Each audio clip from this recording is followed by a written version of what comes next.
right, Mo, what's up? I think you are. This is a maze. It is a maze. Okay. Everyone has really fancy slides, and I put animal pictures on Yeah. mine to make it look You fancy. you also followed Josh's advice though. You have cat slides. And I tweeted that I made slides, so I'm really good. So good at that. Hey, my name is Mo. I am making a game called Queer Quest. I ran a Kickstarter that failed. I got into the Huffington Post, which was cool. I got greenlit, which was cool, but a long process. Some other stuff happened, and it was all like in a month. And I think I said I was going to talk about Kickstarter, but really I'm just going to talk about self-care when everything is happening. Yeah, partly because my game actually like deals with self-care in some ways, and so it seemed kind of ironic that my game talks about self-care and I wasn't doing it so well. And this is basically just a rundown of what worked for me and what didn't work for me, in hopes of giving you ideas of what would work for you and what doesn't work for you. There's no like all answer to self-care. Yeah, all right, hopefully this is the next slide. Yeah, why I care about care. Even though I love making video games, it doesn't always make me feel good. I stare at the screen a lot. It's still work. I have a second note card I can look at for help. The internet is full of people who want to make you feel bad. Not all the time. It's not the worst, but when you're making a game that is called Queer Quest, it really brings out lots of conversation from people who think that I care about them when I don't. Really. Yeah. And there's weird obstacles in the way. Like, for example, Facebook ads. I was like, oh, I'll pay for a Facebook ad. That seems like a grown-up thing to do. Facebook wouldn't let me make an ad because the URL has the word queer in it, and that could be offensive to someone who I'm not trying to market to. So I had to realize that it's not worth pushing that path. It was easier to find another go around in a different way to reach my audience. And the important kind of downer thing for me is that the victories never feel as good as the bad stuff feels bad. Like I got greenlit, hooray! This person wrote me an email that says I'm greedy and asking for money because I'm Jewish, and for some reason I think about that way more than how I got greenlit, and that's really dumb because I don't care about that person, but wow, I really care about what they said, but I tried to figure out where they live, it didn't work. Don't do that. I'm here to give you all really solid advice. So things I did that didn't work, including that. Too much of a good thing. I ate a bunch of fried food because I thought, oh, fried food makes me feel great. It doesn't make me feel great. It doesn't. I tried emailing Steam support because Greenlight doesn't, it's just a terrible process, and you just have to sit there and let people yell at you. And you contact Steam support, and they're like, oh, well, what if they gave you valuable marketing advice? Or what if you got some great feedback? And I was like, well, the feedback from them is that I should be less gay. So I don't think that's, like, it just doesn't, this is just a terrible process. Luckily, it got greenlit after, like, 5 emails to them being like, your system's terrible, let me help you, and then being like, oh, thank you for your feedback. So, I mean, it's good to try and fight the bigger things, but don't expect change to happen there. I made a Google Calendar of daily self-care activities, like take a bath and eat fried food. I kept it up for about a week, and then I just ignored, like the rest of the Google Calendar is just blank. And I tried to do it for Kickstarter things as well, like, okay, like reach out to 3 journalists today, like do this, do that, which is a great idea if you're running a Kickstarter, and if you do that, make the entire calendar before it starts. I didn't do, I have a whole list of things not to do for Kickstarter, but that's not this talk. I was also really bad at delegating and asking for help.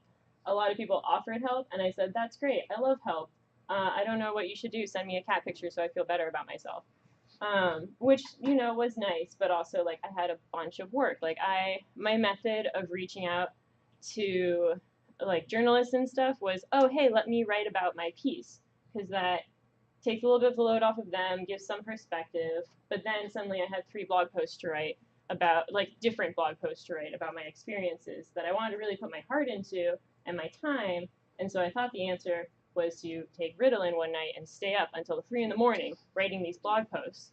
That is not the solution. The next morning I read those blog posts and they were all terrible, and I had to throw them away, start over. I was down a night of sleep. And like I had a friend being like, oh, like, let me help you. Like, I can write one of these for you. And I was like, yeah, that's a great idea. And the next day I just wrote it instead because I just can't handle giving work away. So I think in the future I would have written a list of things that I could delegate before they really came up.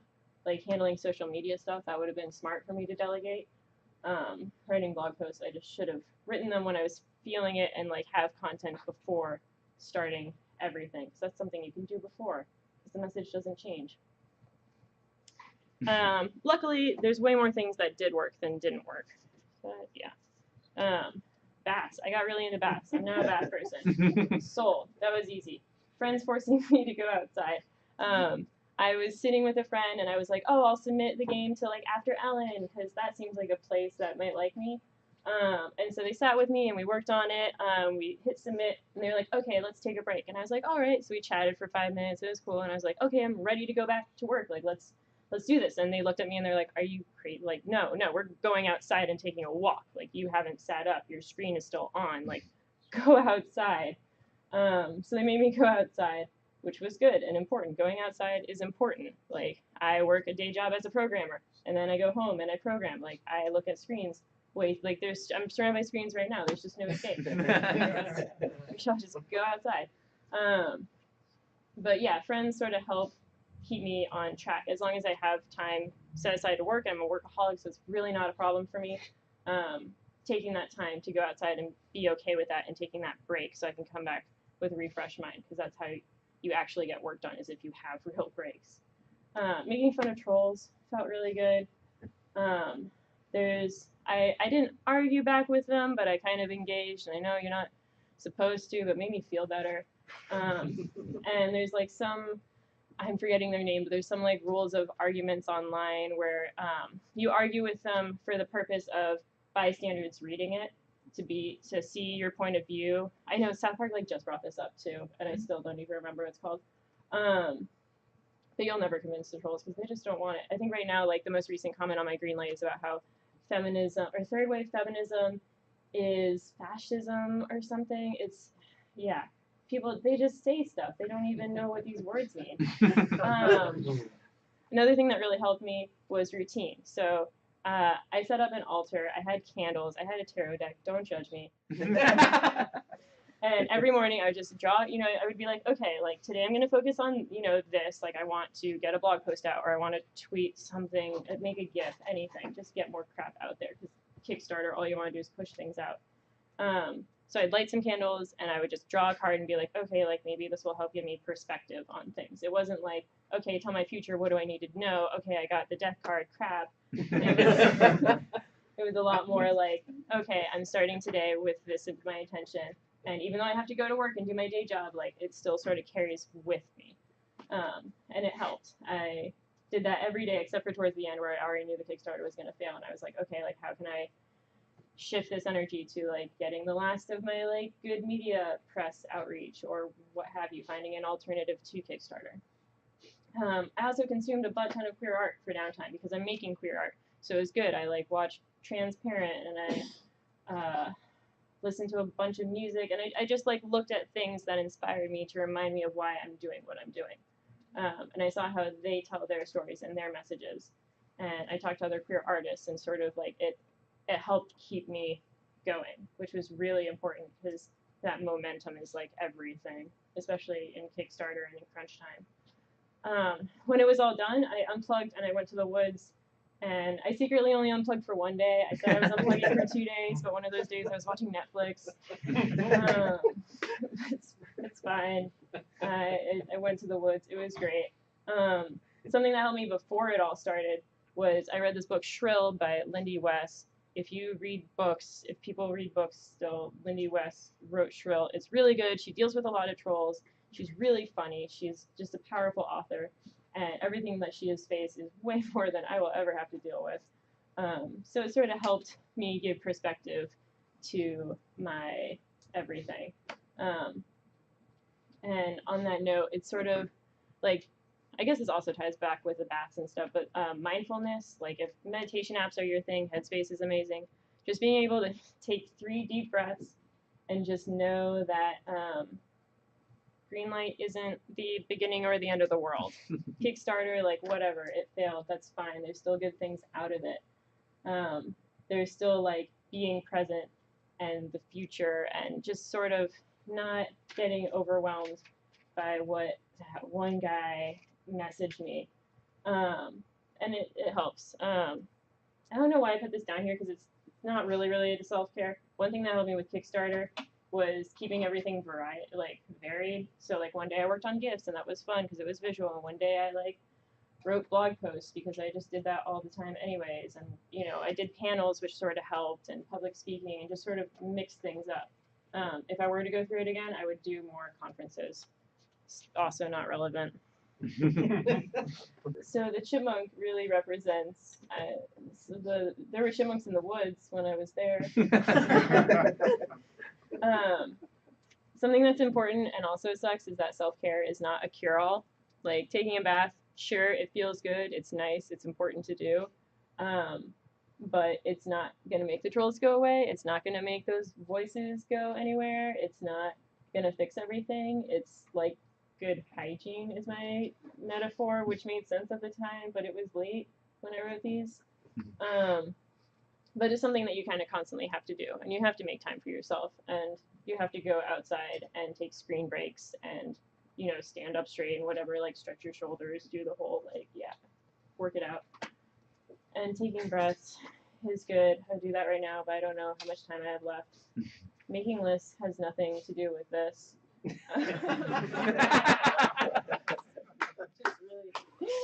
Yeah, I don't know why it's there. It's something I do. And write talks more than the day before. Oh, and one last thing that really sucks about self-care is that it takes away from being productive initially. So like on the days where I would take a day off from working on Kickstarter and, you know, have my little automated setup feed so it would tweet for me and I didn't have to worry. I would see like Google Analytics like drop, like hundreds less people would be visiting the Kickstarter, and that was at the cost of my own personal well-being, and I had to realize that that's okay and accept that, and my numbers continue to drop, but I felt better, and that is important and sucks at the same time, but is a valuable lesson that hopefully other people learn in an easier way than I did. So plan, don't procrastinate, and I think that's all I have. And there's one more animal picture. This helped me a lot. So went back here a lot. Bats, cats. If you have animals, or if you have friends with animals, hugging them really helps. Yeah, ready for questions.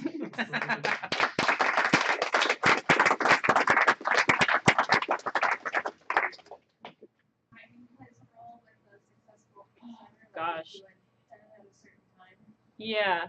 Okay, my notes on timing. Don't do it during an election time. I'm so glad that mine ended before like election day, obviously, but November is still a very rough time. Pete Soloway, who's not here but is a PIGSquad person, sent me a quote specifically about how the economy does terribly during election month, and I wish that he had sent that to me a month before I started Kickstarter. But that's really important. The timing around Christmas and December. December is a bad month. The 2 months after December are bad. So like March is like the next good time to run a Kickstarter. April is terrible. Yeah. just don't even. It's tricky. It's really tricky. I think you're supposed to like start on a Monday and end on a Wednesday or something. Corey does a cool post on Game of Sutra. Yeah, it's a bunch of places. Yeah, it's just My everywhere LinkedIn. about My timing. LinkedIn. Yeah. It's all about timing, and there's a lot of really cool math behind Kickstarter, which like was the one thing that I got into about Kickstarter, and everything else I don't care for. But yeah, right now don't do it. I ended up switching to Patreon was my solution, which is a lot more low key. but that might mean that I'm not doing it right. I'm not sure yet. But it is less of a like, hey, everybody, look at me in this Kickstarter. Oh my gosh. It's more like, okay, like this is a thing that's building. You guys know way more about Patreon than I do. I'm not trying to give advice about it. You're doing good. Thank you. Yeah. Okay. Hopefully that answered a little bit. Okay. Cool. Yeah, Josh. When you were talking about the lows and like the negatives hitting you harder than the highs and the positive, like that really resonated with me a lot. At those really low lows, what was the first step that you took to bring yourself back out of it? Was it just a wait and it was a matter of time? Did you have like, did you know fast food is like the emergency ocean button, or was it kind of a play by ear? Crying. Like, okay, second day of Kickstarter. If you're supposed to hit 10% the first day, 30% by the third day or whatever. Second day I was not at 10%. I was just like, Kickstarter is gonna fail. I know it. I just cried a bunch, and then that helped me get it out of my system, so I could be like, okay, like I know in my heart of hearts that this is gonna fail. How do I still look like a fucking champion? This picture, obviously. And really also just time. Like, it's sort of like a bad breakup. Like, the only thing to get over a shitty feeling is to put distance between you and that shitty feeling. Like, hanging out with friends and having good memories in a period of bad times really helps me. Yeah. Also consuming good art to remind me of why I need to do this if I'm not feeling productive because I'm really bummed out. Like, watching a show that I know will inspire me, like, helps me kind of push forward and also put time between me and that stuff. I really need to stop reading Greenlight. I still read Greenlight. It's not good. I read it out loud to people. I think Hagen's like sick of me being like, "Did you see what this person said?" And he's like, "Don't listen to them." And I'm like, "But you hear them too." Like, it doesn't help. But yeah, I don't know. It's fun sharing them with other people because they remind you of the obvious stuff that you're like, I know that's the right thing, but I don't care right now because I'm responding with my emotions. I don't know. It also kind of feels fun to like ride out the emotions. Like, I'm all for feeling everything ever. Yeah, probably doesn't help much, but just rolling with it. It sucks that you had to deal with all the trolls. Is there anything that you did before your Kickstarter to protect your online identity, or anything you would recommend after? So no, none. My online identity is pretty locked down because I don't go by my real name in like most spaces, including here, which is not on purpose. I'm not hiding from all of you. It just happened. Yeah, I mean, private Facebook. If you don't want your, make your accounts private, I guess. Don't post your address online. Haven't really hit. I mean, people would be like, "Oh, you're from Portland. Of course you're from Portland." And it's like, well, okay. I'm sorry you don't want to live here. That's fine. I don't need more people here. Yeah, I didn't have any experiences with anyone like finding my personal contact info. But I've like worked in tech, so I've always been a little locked down on that stuff. I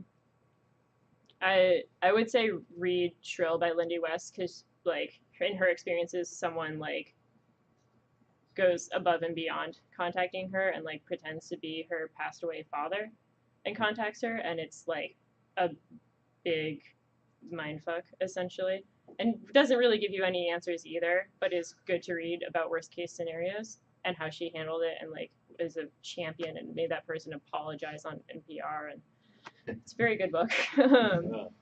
Yeah, but just know that whatever you're putting out on the internet is for everyone in the world, even if it is private. That's, yeah, hopefully you all know that by now. Cool. I think that's awesome. it. Yeah. Okay.